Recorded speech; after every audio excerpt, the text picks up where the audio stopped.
have a friend that teaches food science over at A&M Microbiology. And this semester, a couple of his grad students decided to culture some patties from a bunch of fast food chains. Mm-hmm. And the fecal coliform counts were just off the charts. I'm concerned that this could be a problem for us. Do you understand what I'm saying? Not exactly. I'm saying there's shit in the meat.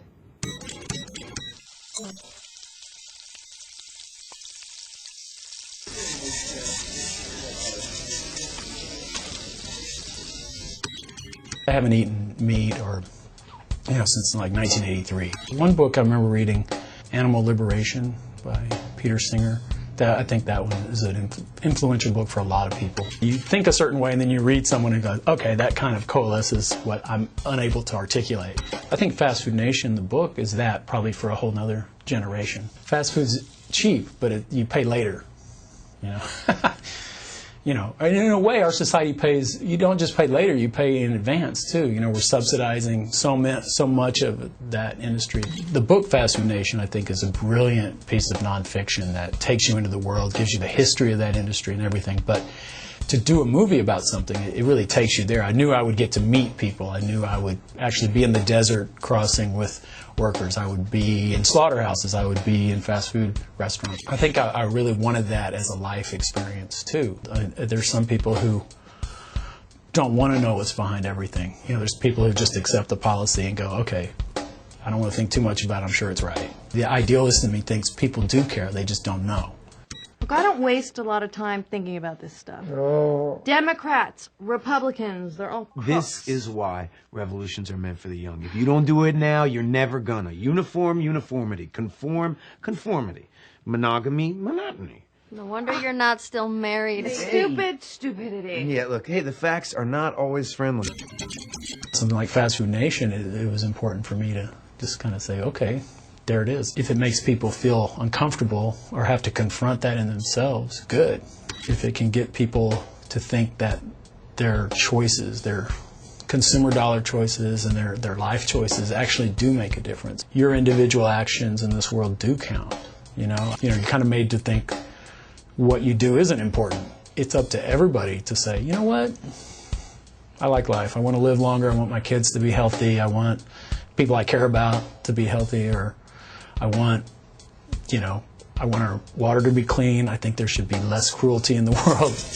If you can treat animals so systematically cruel, then where's the leap to humans? To the bosses way up the food chain? Do they see them any different?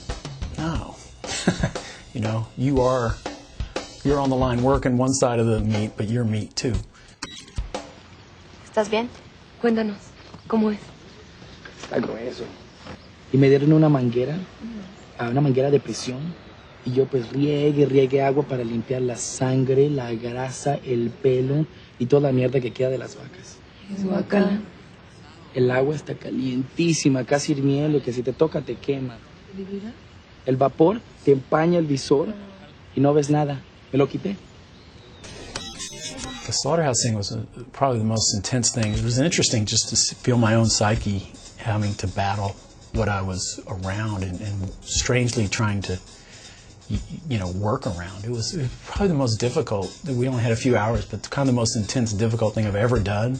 But after, I called up Eric Schlosser, and I said, I did something today. I feel like for the first time it was something beyond me. Like I shot some stuff that no one really ever gets in movies. You can't really get access to it. I felt like a war correspondent who just flashed a picture of something horrific, something behind enemy lines, or what I consider. And everything we did in that slaughterhouse environment, that's real. The blood that kind of gets splattered on, that's real blood. That was her. That's a real tear. That was kind of live. It was weird in this movie, putting actors in situations just right there side by side with the workers.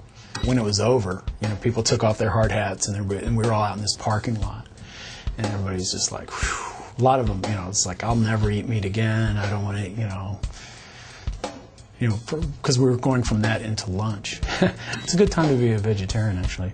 So many good alternatives out there.